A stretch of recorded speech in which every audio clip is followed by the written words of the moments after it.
fazendo uma onda de choro, né? Uma turma de choro em outra região do estado, né? Era uma coisa meio a curto prazo, sei lá, 10 anos atrás, a gente não imaginava isso, né? Mal e mal tinha Porto Alegre aqui com uma turma, de vez em quando ia para Pelotas, que tinha mais uma turma, agora a gente já está falando que tem uma turma na Serra, enfim.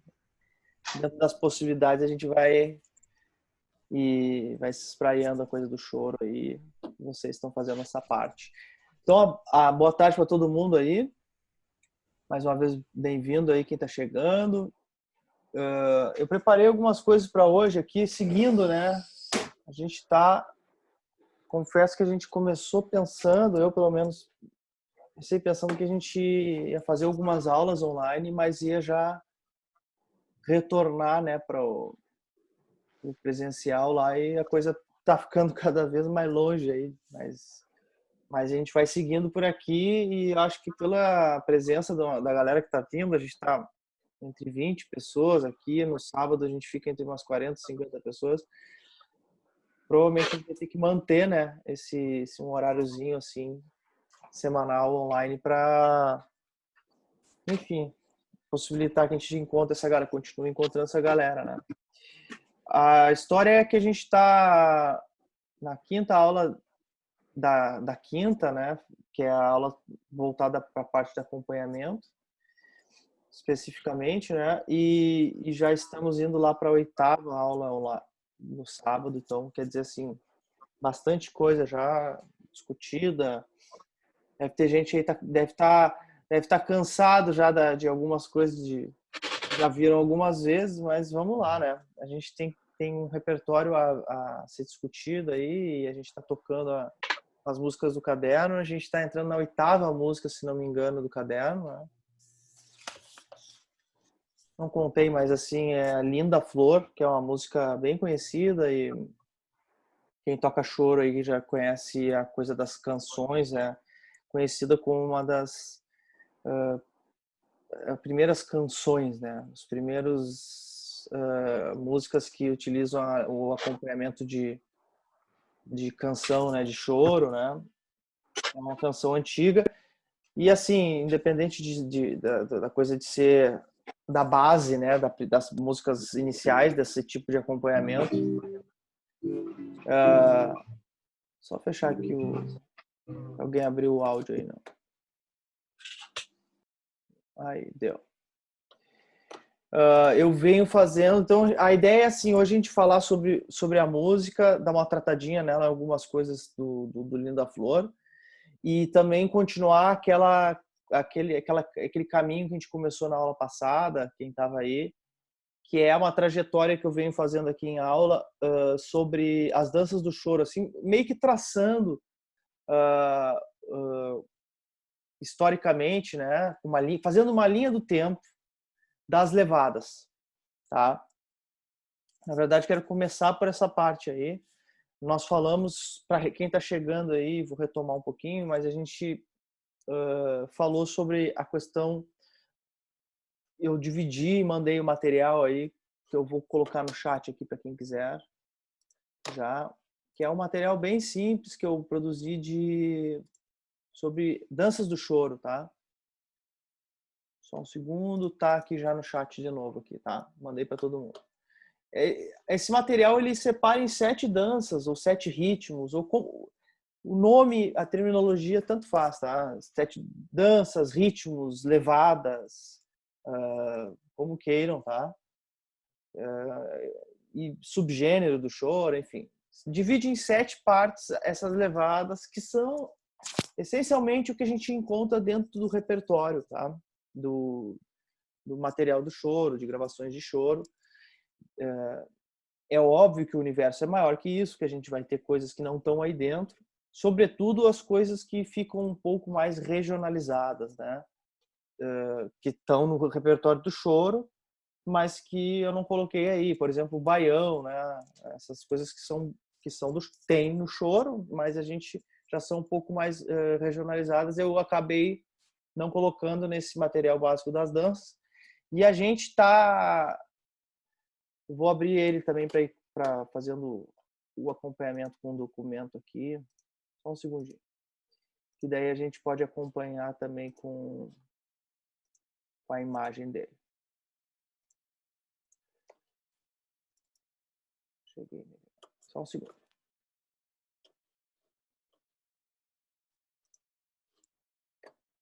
Ok. Agora eu botei em compartilhar a tela com vocês aqui. Feito. Tá. Chegou para todo mundo aí, né?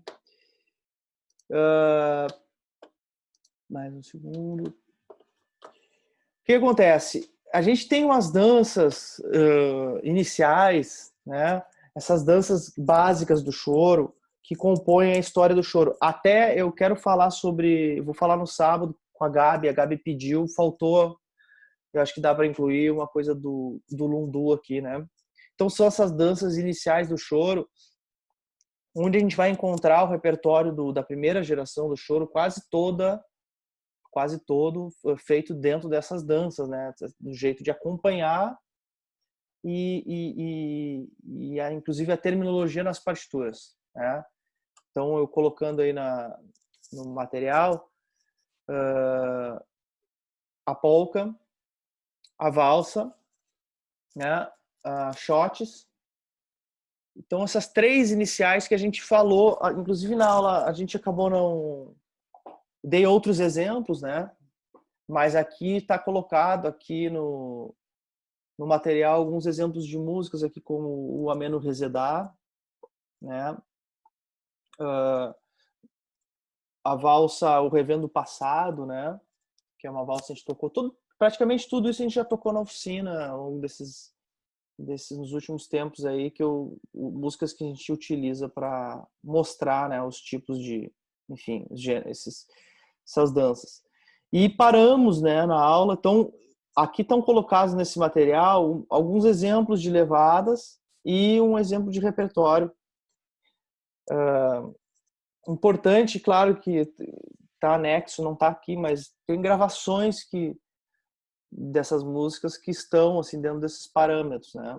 Porque a gente falou que a gente pode utilizar diferentes tipos de levada para tocar a mesma música, né? E nessas gravações aqui que eu utilizei, essas ideias aqui, elas estão tocadas bem a forma polka ou a forma shots, né? Enfim, são músicas especificamente dentro da dança, tá? E a gente parou aqui na entrada do tango, né? Falamos sobre o tango e paramos no machixe, na verdade. Eu falei até entrar no machixe. Ou seja, fomos para boa parte do que tem nesse material, né, básico de levadas. E paramos aqui, né, no machixe e a gente ia entrar no choro sambado, tá? Eu só acompanhei aqui porque na aula passada eu fiz sem o material e fui falando, seguindo essa linha do tempo, né? Porque isso é uma linha do tempo também. Tem duas coisas, né? Não é que se não se compõe a polca hoje em dia, né? A gente até deu exemplo ali no disco da turma do Descendo a Serra que tem uma polca, né? Então contemporânea, né? Não é que não se faça hoje em dia, mas tem uma linha do tempo bem clara e bem assim configurada em que a polca é essa base, né? Em termos de ritmo, jeito de acompanhar e da música. Então a gente segue essa linha do tempo, onde as coisas muitas viveram junto, né? E dentro do universo do choro, até hoje a gente vê repertório disso. Então, essa primeira parte foi até o machixe, dei alguns exemplos de machixe ali e paramos aqui. Deixa eu dar uma olhada quem é que está aí, só para eu dar uma... Quem é que... Estou abrindo um momentinho aqui para comentários, tá? A gente está entre uma galera aqui e eu queria... Como eu consegui passar... a gente passou levada por levada, eu queria ver se a gente não tem nada aí, se não ficou nada pendente, se alguém quer algum questionamento sobre essas é um conteúdo bem grande, né? Difícil que não tenha dúvida, mas esse formato aqui online ele tem tirado um pouco da coisa da interação. Então eu tô abrindo aí um segundinho para quem quiser colocar uma dúvida e fazer uma colocação sobre essa primeira parte das levadas ali. Quem é que tem aí questionamento aí ou quiser que eu também mostre alguma dessas coisas aí. Abre o microfone.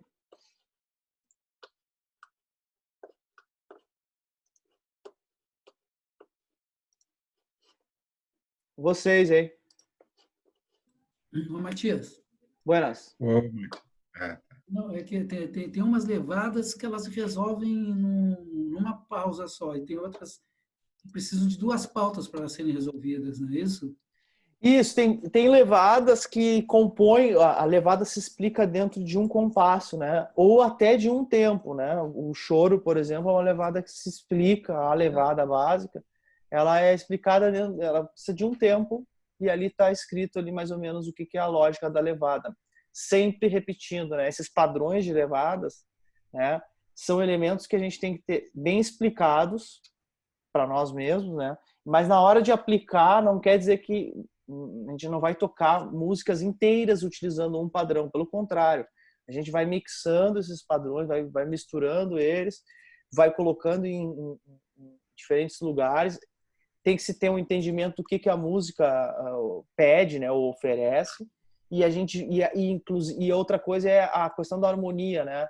A questão dos acordes, a quantidade de acordes, né, por compasso, determina também muito isso, né, de como é que a gente vai explicar a levada. Então, são vários esses elementos, por isso que eu gosto de deixar aí, pelo menos essas sete levadas bem claras, assim, bem as particularidades de cada uma delas, bem separadas para que a gente consiga aplicar, né, na hora de tocar, de fazer música, de compor ou de acompanhar, enfim, qualquer uma das atividades, a gente tem essa clareza, assim, tem a referência, pelo menos, de algumas músicas de cada uma dessas danças. Acho que é mais ou menos isso, né, que tu perguntou, né, Gilson? Sim. Um por tempo. Quem é que tinha falado ali? Alguém? No caso, a Scott, por exemplo, ela se explica em duas pausas. Né? Há shots, tá? A gente fala shots, tá? Pelo que eu já vi É, gente pronunciando Scottish, mas ela, pelo que geralmente se fala, é a shots, né? No feminino, inclusive. Né? Diferente do o shot, né? Que é o shot, que é um termo que daí já vai ser para vários tipos de música, né? Inclusive ela. Então, assim, a shots é a única que é contada em 4 tempos, tá? Só que ela se explica em 2 compassos de 4 tempos, ou seja, ela se explica em 8 tempos, né? Meio que tem aquele conceito da... Deixa eu pegar o violão para mostrar isso. Era isso que eu queria. Isso aqui é um barato para quem tá trabalhando, quem tá compondo, quem tá trabalhando com composição, tentando fazer música. A shots é um gênero dentro do choro que ele é um barato compor ela é diferente para pensar em uma melodia do Machotes, né? Ela tem uma peculiaridade de ser escrita, né? Ela é escrita em 4 tempos, ela está dividida em 4 tempos e ela é diferente para compor também. Ela tem outros atributos assim muito interessantes para quem for fazer. Eu botei aqui a Shots, eu botei o exemplo que eu recomendo para todo mundo, tá? Que é as coisas do Anacleto de Medeiros, tá? Eu coloquei então, vou fazer o acompanhamento, tá?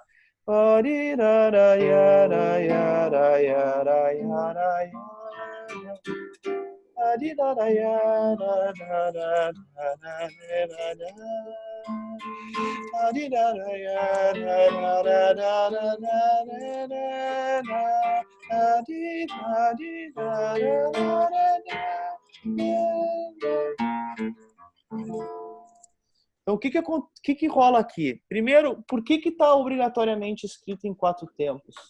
Tá? Que ela tem que ser obrigatoriamente lenta. Tá? É um gênero musical que, essencialmente, boa parte, praticamente tudo, é lento. Tá? Então, ele, por ser tão lento, como a seresta, por exemplo, sempre é lenta, A gente escreve em 4 tempos, porque daí a gente consegue explicar mais, as coisas não ficam tão espaçadas. Aliás, essa é a lógica de escrita que se utiliza para a escrita musical, né? O que ficar mais fácil da gente ler. O objetivo número 1 da escrita é sempre isso, né? Que facilite. Então tá em 4 tempos. E a tua pergunta daí, Adilson, no primeiro tempo ela tá ali, né? Separada em, né, em C mínima, né? Mas no segundo tempo ela vai ter essa, que está até no exemplo ali, essa colcheia, né? Volto a dizer, não é uma coisa que vai se fazer todas as vezes, tá? Não é isso, que vai ficar uma marcação no violão sempre sendo aquela levada. Mas esse é um resumo bom das levadas. E se vocês forem prestar atenção nessa música especificamente, tá? Como tantos outros shots, mas nessa aí, aonde que a melodia repousa? A melodia tá até escrita, estou compartilhando ali na tela. Se vocês forem ver, a melodia repousa sobre o terceiro, né? Ela toca as colcheias ali, né? No primeiro compasso, e no segundo ela tem semima, ou seja, bem onde a gente tem essa levada ocupando espaço, é onde a melodia silencia ou se torna de notas mais longas. Isso aí é a característica também que dá o porquê de a gente escolher uma levada ou outra, né? A melodia oferece, ela ocupa um espaço, né? E os espaços que estão em branco, muitas vezes o acompanhamento os completa. Então, isso nos diz, às vezes, porque não tem bula para isso, tá? Inclusive, o que está escrito em partituras, muitas vezes, está dizendo que é uma coisa ou outra, às vezes só por uma... Nem sabe quem colocou, muitas vezes. Então, a gente tem que ter uma leitura das músicas e, principalmente, estar com essas cartas aí que a gente vai vendo, que a gente está discutindo aqui na aula, para aplicá-las, né? E a shots aí, que foi a pergunta do colocação da Dilson, é uma muito particular. Eu sugiro, né, mais uma vez o material para ouvir, que é o do Princípios do Choro ali, que tem tantas shots boas mesmo de vocês ouvirem.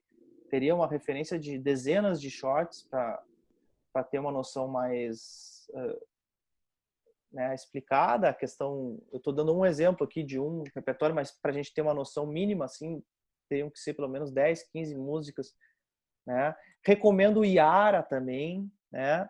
Que é uma música do Anacleto também. Inclusive tem letra do Catulo da Paixão Cearense. E recomendo... existe uma shots que chama Cinza, que é do Jaime Vignoli. A gente falou muito sobre o Jaime na aula passada, vi que ele fez uma aula online aí também, aberta a todos. Quem quiser os contatos do maestro carioca aí, que sabe muito, e essa música dele, Cinza, é uma shots, e para fechar o assunto shots aqui, além de ser uma shots assim, super bonita, harmonicamente ela é hiper complexa, tá?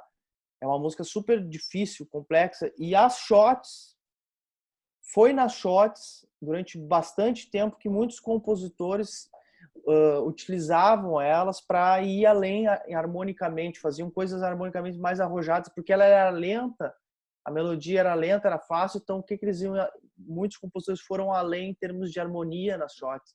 Então a gente encontra também nesse repertório coisas de harmonia bem particulares, elaboradas, tá? Então, para quem curte ou quem não conhece ainda, começar a buscar um pouquinho desse repertório das shots. O Princípios do Choro tem vários exemplos bons, tá? Então já tá bem ali, mais ou menos dali também que eu estou trazendo essa ideia de em termos de acompanhamento, né, que tem essa coisa, né?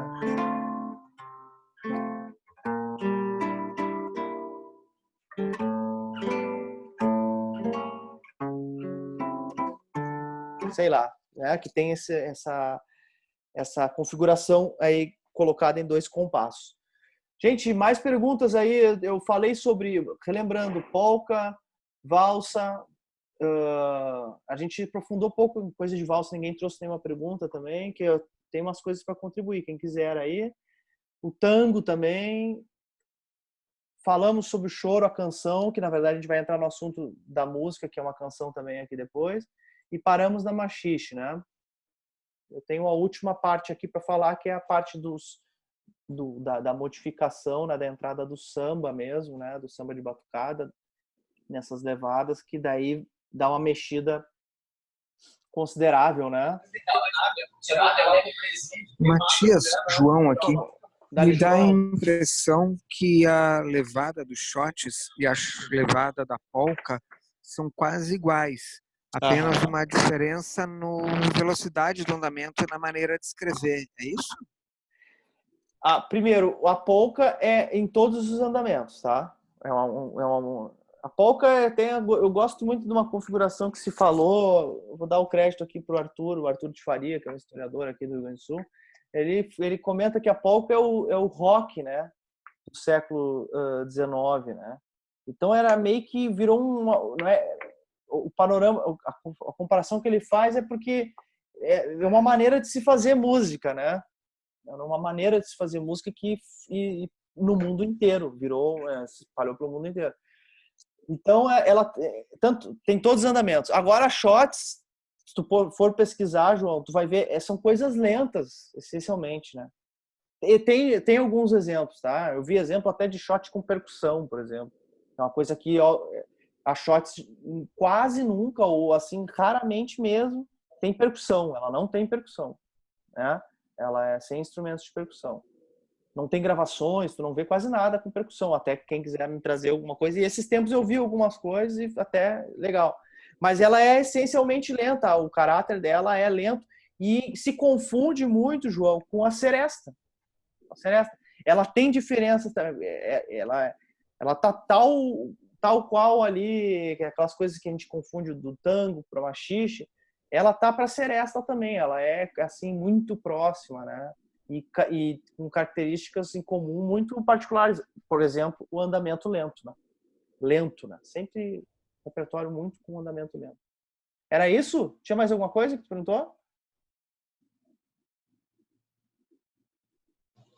Não, era essa a dúvida mesmo.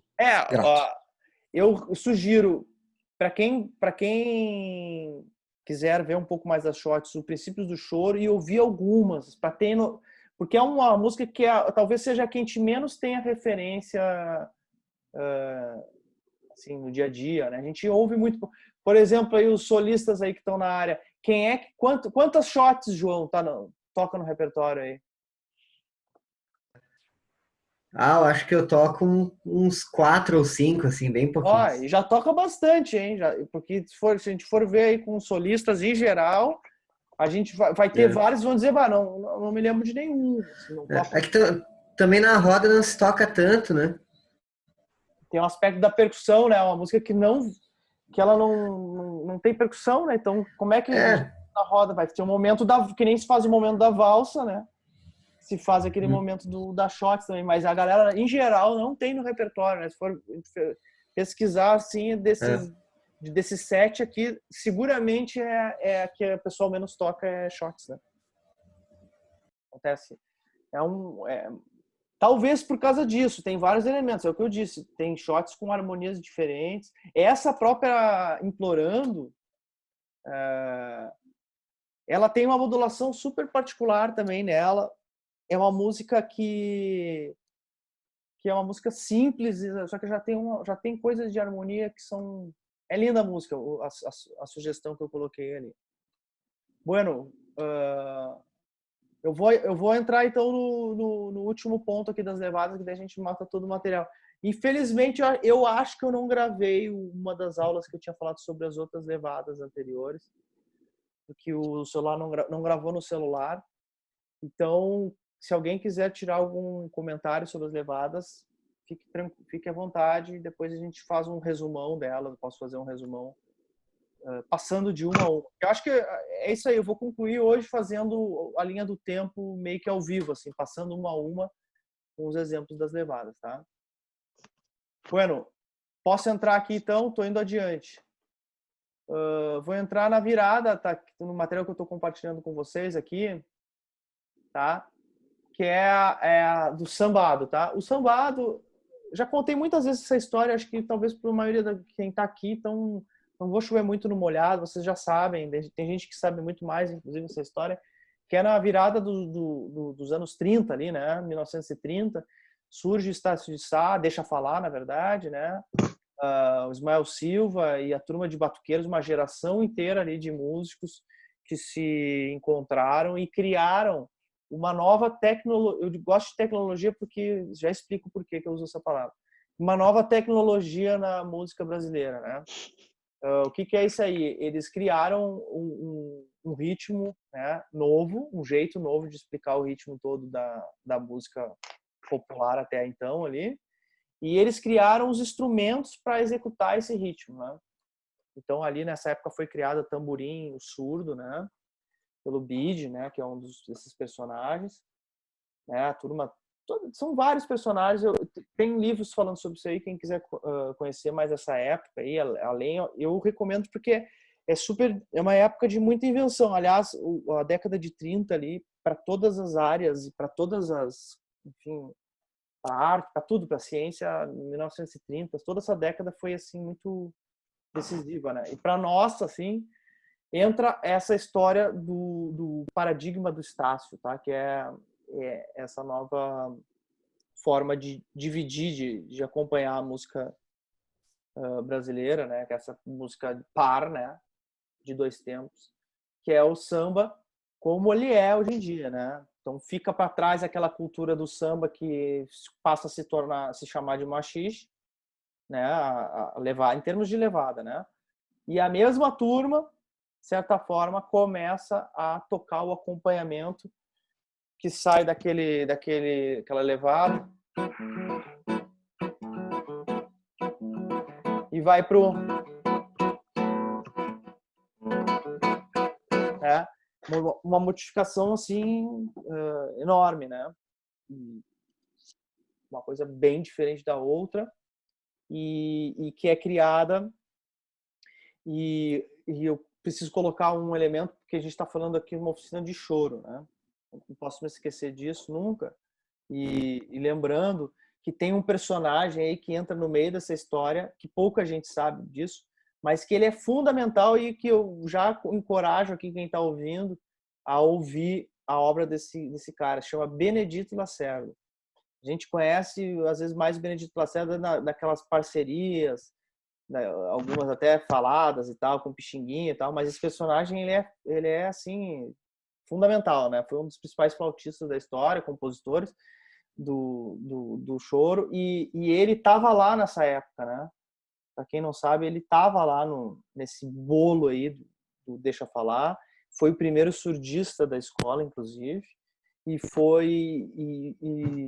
estava no meio daquele rolo ali. Eles, de prontidão já, chamaram ele para regimentar aquele material que estava saindo, né? Para gravações e coisa, e ele ficou meio que o maestro assim daquela turma para fazer o arranjo, finalizar aquela música, né? Pois bem, ele era flautista, super flautista, e tocava vindo do interior, né, para o Rio de Janeiro. E ele tocava o choro, tinha toda a tradição do choro, e daqui a pouco ele se pega naquele momento com a invenção disso, que é o sambado, né, essa levada nova, e ele se pega chorão no meio disso. E o que ele faz? Ele naturalmente faz o que todo mundo faz, que é colocar para dentro da música dele aquilo ali que estava surgindo, né? Então ele é o cara que, de certa forma, ou pelo menos um dos primeiros, a colocar dentro do choro essa cultura de samba que estava surgindo ali. Porque isso não é só a levada do violão. Aqui a gente está falando mais aplicado a levada, porque, afinal de contas, é a nossa aula de acompanhamento aqui, né? Para quem ainda não, quem chegou não sabia, na quinta eu estou fazendo mais voltado ao acompanhamento e no sábado com todo mundo junto, daí falando sobre outras coisas. Mas aqui eu estou voltando um pouco mais ao acompanhamento. Então, no momento que esse cara surge e é um flautista, é o cara que sabe, por exemplo, escrever música, é o que vai registrar, que vai falar qual vai, de certa forma, define as formas, enfim, é um maestro da turma lá. Ele passa essa cultura pro choro também. Agora aí que tô vendo aí a galera, aí o João, bandolinista, já pensou em viver sem aqueles choros sambados do Jacó, por exemplo? De certa forma, um cara que inaugura, que passa, assim, como é que eu posso dizer, decodifica é o Benê, ou o Benedito Lacerda, que entendeu na época que aquilo ali ia virar um jeito de fazer música também e já colocou dentro do choro, entendeu? A gente pode fazer depois um momento falando um pouco sobre esses choros, que choros seriam esses também. Eu conversei com uma galera da flauta aí para me explicar um pouco melhor, me dar um norte. Qual seria essa porta de entrada, assim, como é que ele adaptou, né?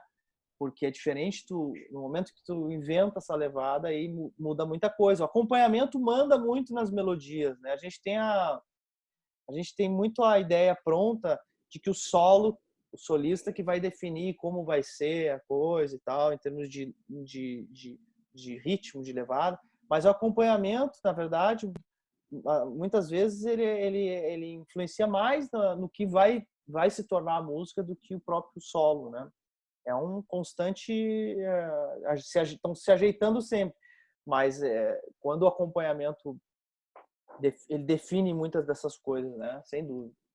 Então, o Benedito Lacerda, tô sempre fazendo aqui as sugestões para a galera que está assistindo para a aula ir além, né? Porque só esse momentinho aqui, essa 40 minutos, 1 hora, às vezes um pouquinho mais que a gente fica aqui, não vão ser suficiente. Então, tem uma caixa chamada Benê o Flautista, tá? É uma caixa que quem quiser comprar, compre, e quem não quiser, ouça, aí tem na internet várias coisas. E é sobre a obra do Benedito Lacerda, 4 discos, eu acho, e tem livro de canções também aí, tá? Então, para quem só ouvia falar do Benedito Lacerda mais nas parcerias com o Pixinguinha, né?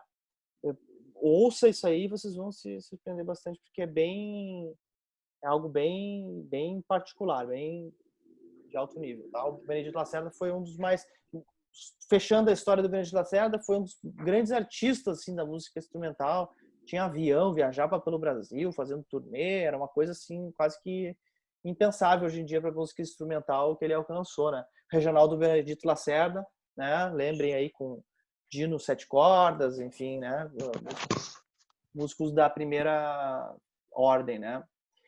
Bueno, então eu dei uma explicada. Eu gosto de gastar uns minutinhos sempre com a questão do histórico, né? Como é que isso aí surge, né? Como é que isso aí entra? De onde é que vira essa coisa para virar essa levada? E eu quando eu estava falando sobre o tango, não sei quem estava aí, vocês estavam todos aí, eu falei um pouco sobre a levada do Paulinho da Viola, do violão, né? Que é aquela...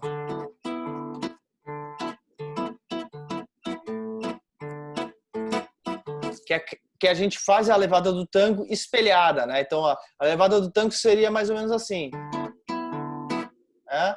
Com garfinhos e colcheia. E depois a gente espelha, faz colcheia e garfinho. Então, ficava aquela levada assim.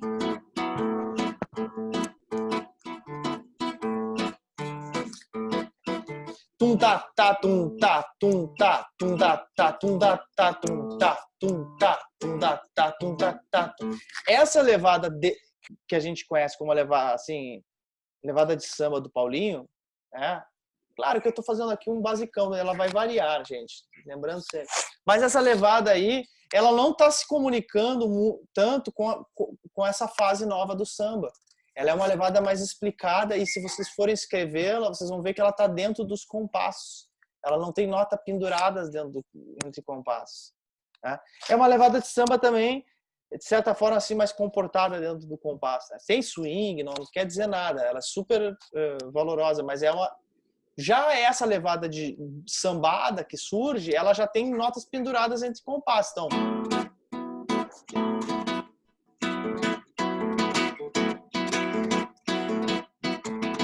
ela já tem notas que vão ficar penduradas entre os compassos. E ela, basicamente, tá? Já desfazendo um mistério aqui que talvez surja para vocês, ela pode ser tocada basicamente de 2 formas. Com a nota no tempo, na cabeça do tempo, ou fora da cabeça do tempo, né? Então, por exemplo, sob a cabeça do tempo, ela ficaria 1, 2, 1, 2. Tá? Fazer com variações também, só mostrando a dinâmica da levada. E ela pode ser tocada no contratempo. 1, 2, 1, 2. Tá? Então, o que eu coloquei aqui? Mais ou menos a levada, sendo ela tocada no tempo e no contratempo, tá? Alguém não entendeu isso aí? Por favor, peça agora, porque senão não vai entender o resto do que eu vou falar. Não adianta, se não entendeu essa parte. Eu estou falando ali no material compartilhado com vocês. Pode falar. Aqui, eu vejo que, eu noto isso quando estou tocando, que às vezes a gente tende a fazer exatamente isso aí, né? Um compasso cai na cabeça e um compasso não está na cabeça, o baixo, por exemplo, né? Eu estou falando, Marco, só para não confundir a galera, eu estou falando sobre o início da levada, tá? Eu não estou falando do miolo, do meio. Eu estou falando sobre, principalmente, sobretudo, sobre o começo da levada, tá? Tá, mas seja, aí o que eu ia dizer? Uma eu posso fazer, as duas possibilidades que eu mostrei aqui, se vocês olharem, eu estou seguindo o material aqui, tá? No compartilhamento aqui. O choro sambado aqui, ok? É o que está fazendo na cabeça, tá? Ele tem ali a marcação, ali, se olharem ali no número 7, ali, tá na cabeça. E o samba choro, ele tá no contratempo, ele tem uma pausa na cabeça, tá? Eu já vou aprofundar um pouquinho esse assunto, mas quem não entendeu esse ponto aí tem que levantar a mão, entendeu? Por isso que eu pedi para vocês aí. Se alguém não entendeu esse primeiro ponto aí, levante a mão aí. Chame para que eu tire a dúvida aí. Senão eu continuo aqui. Tá. Então, dessa levada nova que surge, tá? A gente vai aplicá-la ela de duas formas. Tá? Quando é um repertório dentro do choro, tá? Que eu dei o exemplo ali da ginga do Mané. Tá? Né? Se vocês forem olhar ali, a melodia mesmo já nos facilita aqui, né? Que ela está em semicolcheia na cabeça ali, ou seja, a levada a gente começa no tempo, a levada, tá? E é o universo do choro, um choro instrumental com levada sambada, né? Com essa levada do samba, ok? Então, essas músicas aí, como o ginga, com a levada na cabeça. Por outro lado, ali o samba choro já, que é a levada que a gente não começaria na cabeça, eu dei o exemplo do chora cavaquinho, tá? Chora cavaquinho, chora. Que nessa escrita aqui, ela tá com uma nota pendurada, olha ali que ela tem uma anacruse com uma nota ligada, né? Então, o que acontece ali? Se eu fizer a nota na cabeça, em cima daquela nota ligada, isso acontece muitas vezes, tá? Em várias gravações, principalmente sobre coisas ao vivo, assim, que não combinaram muito, assim, tu vê o grupo saindo, às vezes, atacando, mesmo quando isso talvez não seja o melhor. Então, o que acontece ali? Meio que pede a levada, que ela começa a levada no contratempo junto com a melodia, respeitando essa nota pendurada, né? Então surgem aí basicamente duas formas de levar, né? É a mesma levada, samba choro e choro sambado é a mesma levada, só que uma está partindo do primeiro compasso e outra está partindo do segundo compasso. Se vocês forem observar uma coisa mais matemática aí dessa história, é a mesma levada partindo de dois pontos diferentes, tá? Então, e que vão ser utilizadas e como utilizar elas, o que vai determinar muito é a melodia. Outras coisas também, mas a melodia ela vai dar muito esse contorno sobre como a gente vai fazer o início rítmico da levada, né? E quase todo mundo aqui, eu tô vendo aqui, eu não tô conseguindo ver todo mundo porque eu tô numa tela menorzinha, mas quase todo mundo aqui já tem uma referência, uma levada própria, né, de levar samba, né, de acompanhar. O que eu sugiro, talvez, o que eu acho que eu possa contribuir, é que preste atenção de como a melodia da música começa, né? ela vai dar um caminho para isso também muito. E tem um elemento também que agora mais para os mais, como é que eu posso dizer assim, os que gostam de ir mais a fundo assim para elemento de composição também, tá? Em geral, o choro sambado tem trechos, partes de 16 compassos, tá? E, em geral, o samba choro tem partes de 32 compassos, tá? Pensem no próprio Noites Cariocas também, né? Isso não é regra, tá? Mas, em geral, vocês vão ver samba choro mais como o universo do samba mesmo, quase que fosse um samba cantado. Eu tô falando só de música instrumental agora, né? E vocês vão ver o choro sambado com trechos, né, como aquele choro que a gente fala, aquele choro clássico de partes de 16 compassos, tá? Façam essa conferência depois no repertório de vocês, aí, mas vocês vão ver que isso é meio regra, assim. Ele tem exemplos contrários a isso, mas em geral é isso. Então, quer dizer, o samba choro já é mais o universo do samba mesmo, né? Do samba. Fala, Dilson. Esse exemplo aí do Chora Cavaquinho, a melodia começa assim, chora, cavaquinho. Isso é importante, ó. Se vocês forem ver gravações, às vezes se canta com a melodia na cabeça, mas acredito que a melodia mais adequada é a que seja pendurada, né? Que nem tá ali, né? Mas dá para tocar com ela na cabeça. Se for tocar, olha, bom tu ter colocado essa dúvida, porque daí eu mostro as duas levadas, ó. Se eu for tocar assim, né? Chora cavaquinho, né?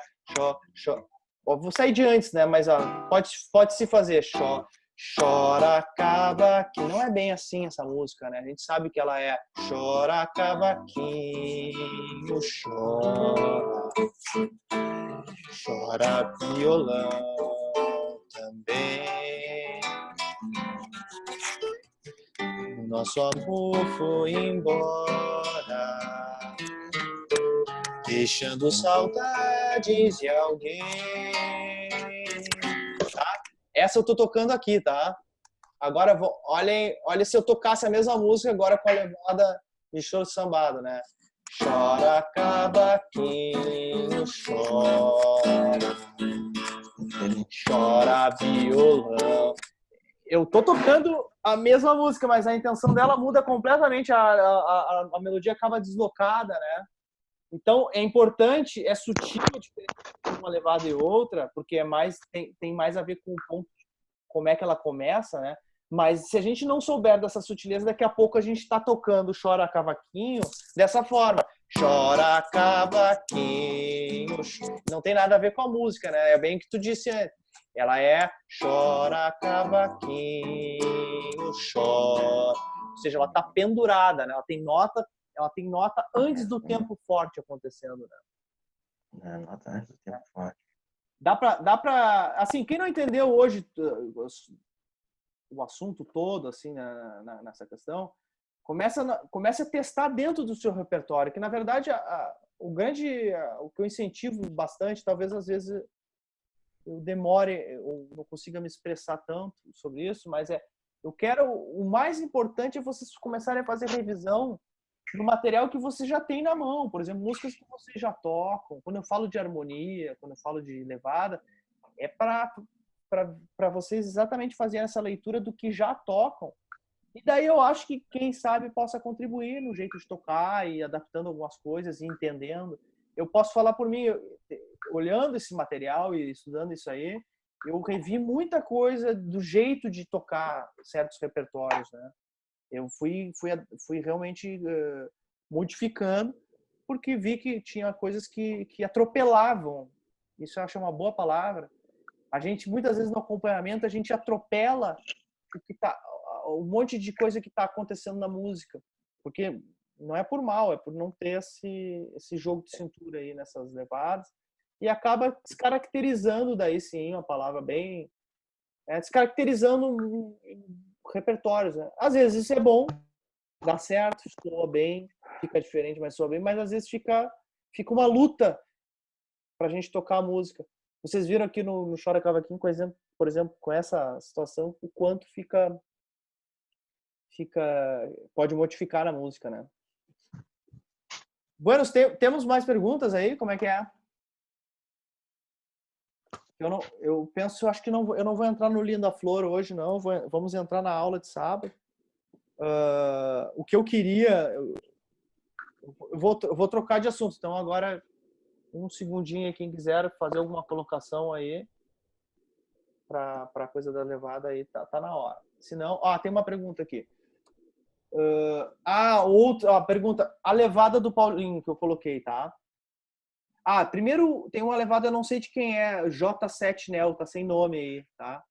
A levada pode mudar, eu não sei se é uma pergunta ou se é uma afirmação, tá? No chat. Mas eu vou colocar aqui. Deve mudar. A levada nunca é estática, uma levada parada. Não, gente, eu já falei. Se for para fazer assim, o Finale ganha da gente floxo.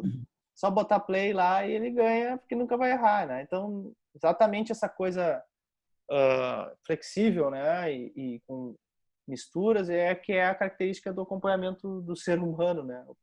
Então, vai mudar a levada, vai misturar levadas e conhecer as levadas e conhecer sobre qual melodias elas são aplicadas é uma ciência muito boa para a gente. Ciência que é favorável para a gente. Então, por exemplo, dentro dos machiches, isso a gente não conseguiu acompanhar. Dentro dos machiches, certas melodias, ritmos melódicos, né? Ritmos da melodia vão acontecer.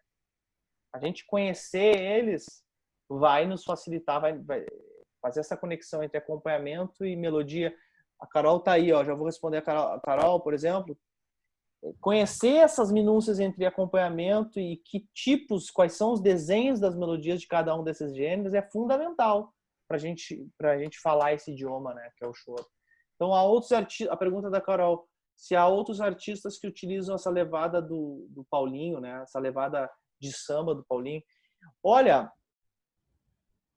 eu acho que dentro de uma linha histórica, assim, o último compositor que a gente conhecido, assim, que utiliza esse tipo de samba é o Paulinho.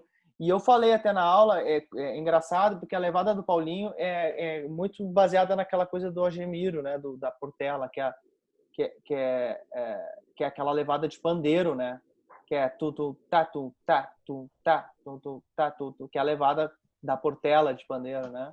E a levada do violão é praticamente o resumo disso. E eu falei em aula, nas outras aulas, isso aí é engraçado porque a Madureira, lá no Rio de Janeiro, quem não conhece, nunca foi lá, é muito longe do centro, tá? Hoje em dia, imagina antigamente, então era que o transporte, imagina, demorava horas para tu ir de Madureira para o centro, né? Portela a Mangueira tu tá ali, né? Tu já tá naqueles bairros centrais, mas a Portela é super afastada, né?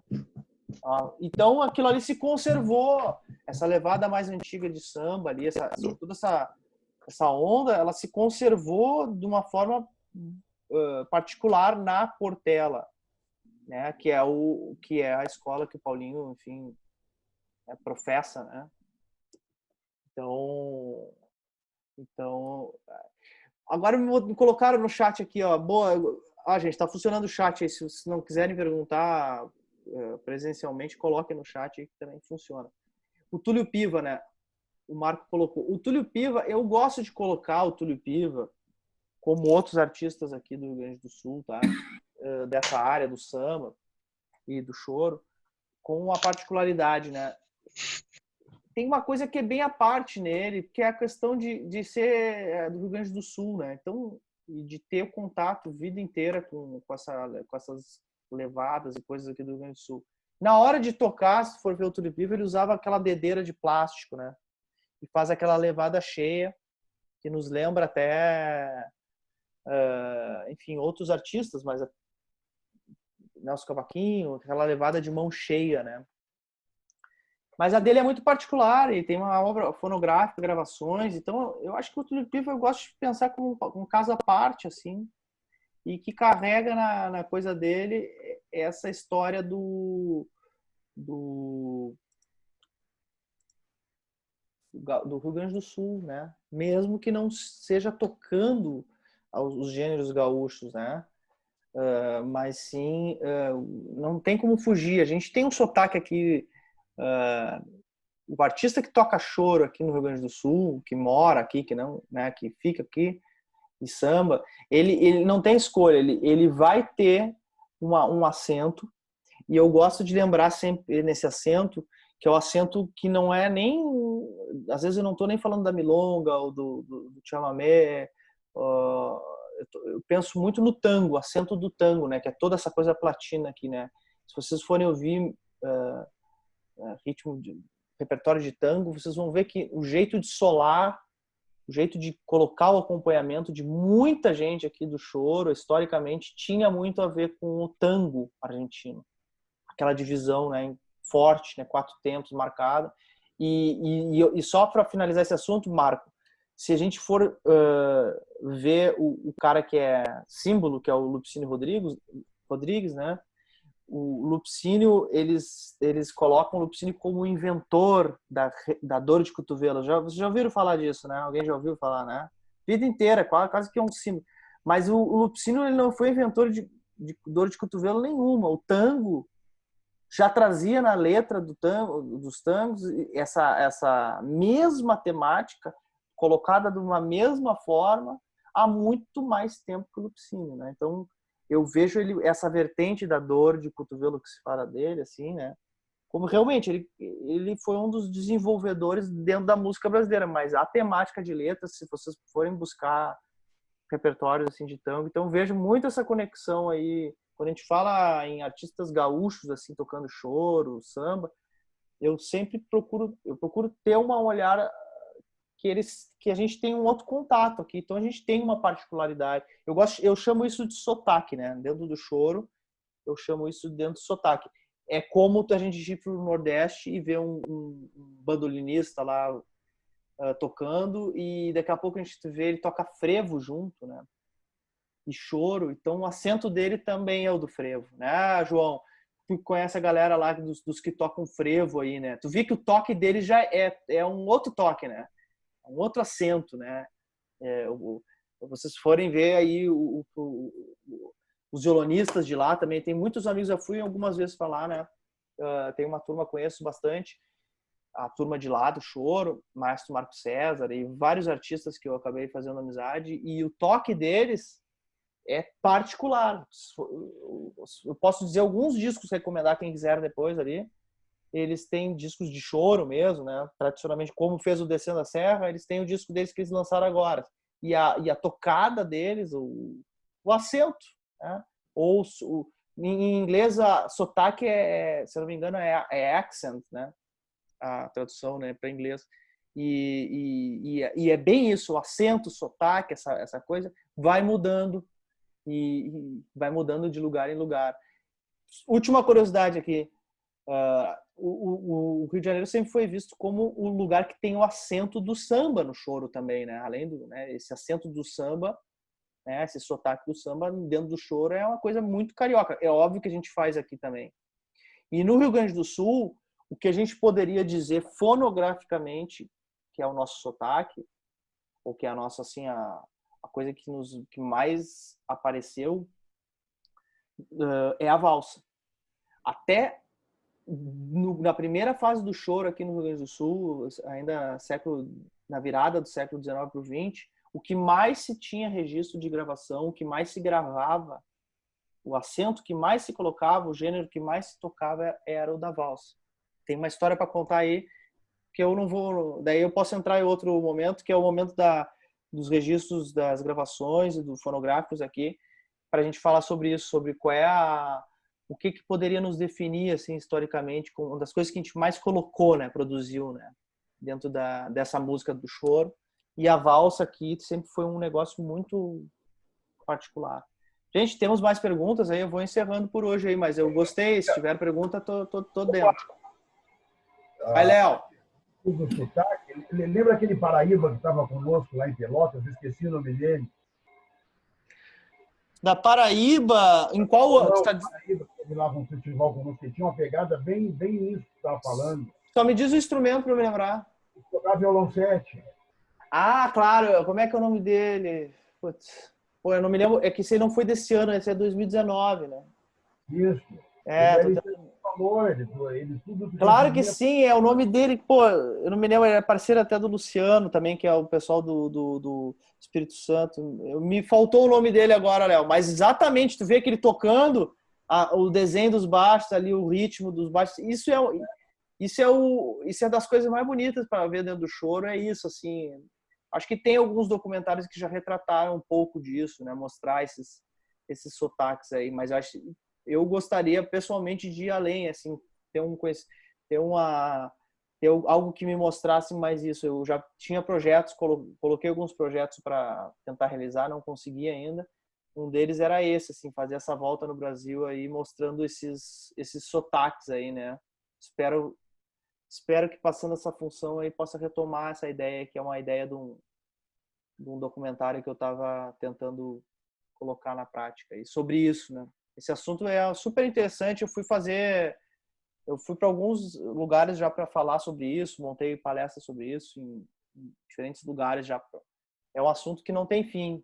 E dos bons aí, vocês podem trazer, a galera traz contribuições aí, o próprio Acordo do Som, que gravou Choro também, algumas coisas de choro, a turma dos Novos Baianos, que também fez, todas são misturas de que o choro se manifestou ali dentro de certos lugares, né, espaços, e que a gente vê o Armandinho da Bahia, né, que teve com a gente aí também tocando e também já tem um outro acento, um outro jeito de tocar, outra função, né? O pessoal de Brasília hoje, quem está por dentro aí que conhece, tem uma turma muito avançada, né, na turma de Brasília, tanto escola e músico.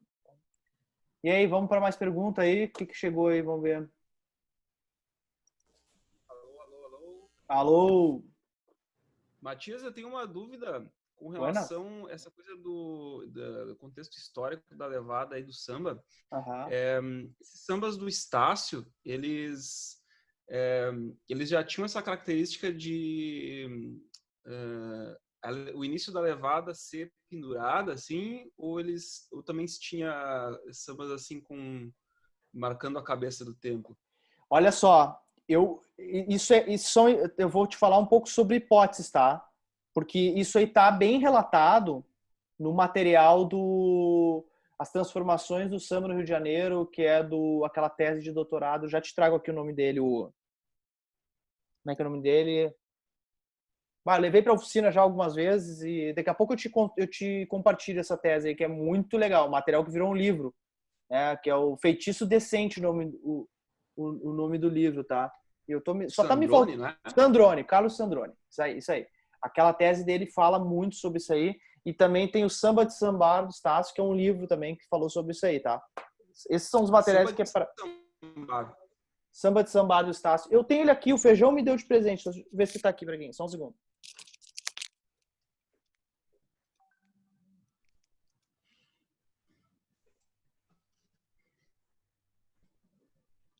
Putz, não achei aqui na minha estante aqui, mas ele fala sobre isso, tá? Mas o que é a hipótese a qual eu acredito, tá? Tu sabe da história, já viu falar da história do surgimento do surdo do tamborim, né? Já. Que ali a turma ali, o BID, né? Da dupla BID. Saco de cimento. Isso, daí do BID Marçal, que eles inventaram, não é que eles quiseram inventar assim só de bobeira, é porque começou a ter problemas em aglomeração das escolas, né? Que não era nem escola, era um aglomeração aí, ó. Tiveram problemas com aglomeração também, que nem a gente está tendo agora. Só que no caso deles é porque ficava grande a turma na rua e não conseguia manter o samba. Isso já aconteceu, falta de retorno, entendeu? Tá com retorno e começava a desincronizar. Daí eles criaram os instrumentos para isso. O surdo, sobretudo, para isso, para marcar, né, a divisão do compasso ali. O surdo marcou isso, então, de certa forma, organizou o andamento da coisa, né? E o tamborim, ainda feito de quadrado, né? O Feijão tem uma aula muito legal sobre isso aí, falando sobre a invenção e mostrando os instrumentos como eles foram feitos. Uma hora eu trago aí pra ele falar pra gente. Mas daí aqueles tamborins que faziam o quê? E respondendo a tua pergunta agora, eles faziam um novo ritmo, entendeu? Uma nova lógica de levar o ritmo, que o Sandrone chama lá de paradigma do Estácio, que é esse tac, tac, tac, caraca, tac, tac, tac. Isso aí foi inventado ali, não tinha gravação com isso antes, tu entendeu? Não existia isso, não tem um registro lá no século XIX, alguém batendo um tamborim, fazendo aquele ritmo. Não, aquilo ali foi... E no momento que eles inventam um ritmo ali, essa é a minha hipótese, a qual eu acredito. Eles inventam aquele ritmo, fazem aquela batucada, tá? Olha o termo religião misturado com né, batucada. Em que eles inventam aquele samba de batucada na batucada, os melodistas, os acompanhadores, os violonistas, os bandolistas vão se adaptar àquela nova realidade. Então, o que acontece? O cara do bandolim já vai usar aquela forma de melodia, aquele né? vai colocar para dentro de melodias. Melodias que entrem naquela lógica rítmica, ou que copiem ela, né? Se vocês forem ver, muitas melodias são exatamente a resumo da levada, né? Tem muitas melodias que a gente pode citar aqui que exatamente usam... Então, eu acho, a minha hipótese, a que eu acredito, é essa. Os caras inventaram um ritmo, né, complexo, né, uma batucada, né, não é uma pessoa, é um grupo de pessoas que inventou ali aquilo ali bem estruturado. E o que aconteceu? Os solistas e os acompanhadores começaram a brincar aquela brincadeira ali. Eu acho que esse é o caminho da coisa, nesse caso específico, né? Apesar de ter certeza que isso não é uma coisa de um dia para o outro, não é feito por uma pessoa e não acontece de uma forma só. Mas eu acho que a grande força disso, né, o elemento é uma criação rítmica, né, através de instrumentos novos, de uma tecnologia nova, né? E ali os caras vão se aproveitar para fazer melodias novas, com baixos novos, com ritmos novos, porque tu cria tu cria essa coisa da síncopa entre compassos, né, que não tinha, né, não era tão comum no acompanhamento. Pode ouvir isso a gente pode ver, Ezequiel. Os acompanhamentos eram muito aquelas gravações históricas, né, se for ver Casa Edson, Casa Elétrica, esses áudios históricos, assim, os primeiros áudios, né, tudo era polqueado, se tu for ver. Tudo estava dentro do compasso e polqueado. Aquele cavaco para cima e para baixo, assim, né? Que todas essas gravações têm, né? Eles não estavam ritmados, eles estavam meio que explicando a harmonia, assim, e era outro tipo de levada. Agora, a partir dessa mudança aí de ritmo, daí muda tudo. Daí a gente explode a música, né? Ela se torna com um ritmo mais complexo, sem dúvida. Isso aí é consenso. Isso ela fica mais complexa, ela fica mais... Né? E tu vê que a gente, hoje em dia, pode ser uma ilusão minha, mas eu acho que se tem uma imagem do Brasil, da música brasileira, como uma música que tem essa coisa que se chama de sincopada, ritmada, ou sei lá, né? Tem uma visão da nossa música ser complexa ritmicamente, né? E tem muito a ver com isso. Essa mudança que esses caras fizeram, ela determinou muito do que a gente está fazendo agora, né? O que a gente toca. Pode ver aí a gravação, por exemplo, do Descendo a Serra. Quais são os instrumentos que estão utilizados? Em percussão, por exemplo. Vai estar lá pandeiro, vai estar um reco-reco, vai estar um tamborim, vai estar um... São instrumentos que o tamborim, essas levadas, o bloquinho, todos aí meio que inventados nessa período aí de... Eles dão uma data mais próxima, 33, se eu não me engano, a 36, 1900, foram anos mesmo que foram... ao que parece, aconteceu essa trajetória aí. Mas tem vários especialistas disso, né? Tem gente que aprofunda mais, vai falando desses elementos. Me surpreendeu muito o elemento que eu contei hoje do Benedito Lacerda, por exemplo. Eu não sabia dessa coisa do Benedito até uns anos atrás, descobri com o próprio Maurício, acho que contou, a Luciana contou, que eu estava em aula, eles contaram esse detalhe e eu comecei a buscar. Eu tenho a caixa do Benê, o flautista, né? Que é uma caixa de disco. Daí tu ouve e tu, pô, aqui tem quase que alegórico a coisa, sabe? Tu vê choros ali que ele tava brincando com aquela batucada ali, composições dele, né? Ele tava brincando com o que tava acontecendo em termos de ritmo ali, né? Então, bem curioso. Acho que dá pra... É um assunto que vai longe esse aqui, mas acho que deu para mais ou menos, acho que te responder aí, né? E aí, gente? Vamos lá, já estamos em uma horinha aí. Temos mais uma perguntinha aí, uma coisa? Deixa eu ver. Olha, chegou uma para mim aqui. Silvio Caldas, ele também canta choro. Gente, tem um disco. Boa pergunta aí, ó. Não sei quem é o J7, não disse quem é. J7 é o nome do número do celular. É o Samsung, mas o aluno não sei quem é que está com o J7. Mas eu vou responder. Tem um disco do Silvio Caldas com o Reginaldo Canhoto, que é algo assim obrigatório que vocês ouçam. Tá? Vou ver se abro o link aqui. Que alguém tem esse link aí? Tem, Sebem? O link desse disco aí? Tem ele na mão aí? Eu ouvi ele esses tempos atrás no YouTube. Deixa eu ver se tem ainda.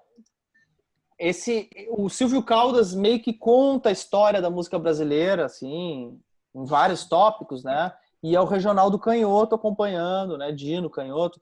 Esse disco aí, ele é assim, é um disco dos fundamentais, né?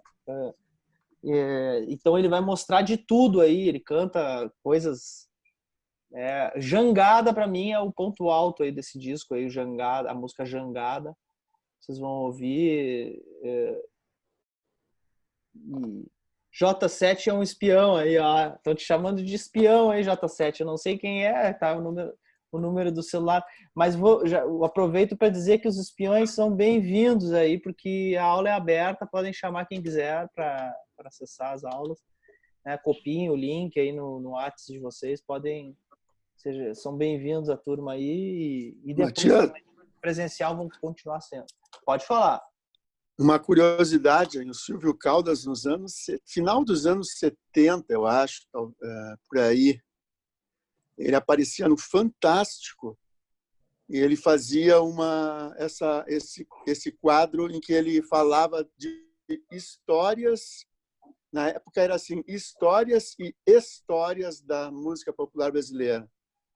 Porque naquela época a gente tinha as duas palavras, né? História e história com H e histórias que era só com E, né? Que hoje foi abolido, né?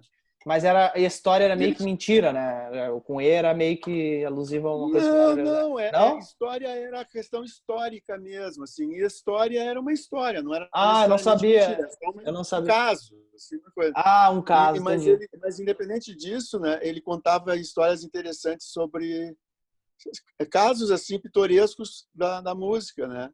E isso era no Fantástico. Imagina que maravilha. Esse disco aí dele, e casualmente ficou bem gravado, aí eu tô falando aí, vou ver se eu acho, eu tô falando com vocês, vou ver se eu acho o link aqui, porque é um disco que é exatamente isso. Silvio Caldas e Regional. E é um barato porque dá para ir ouvindo, exatamente contando a história. Quando ele fala aí da jangada, ele conta... Tá aí, já achou aí. João mandou... É esse aí, João, o link?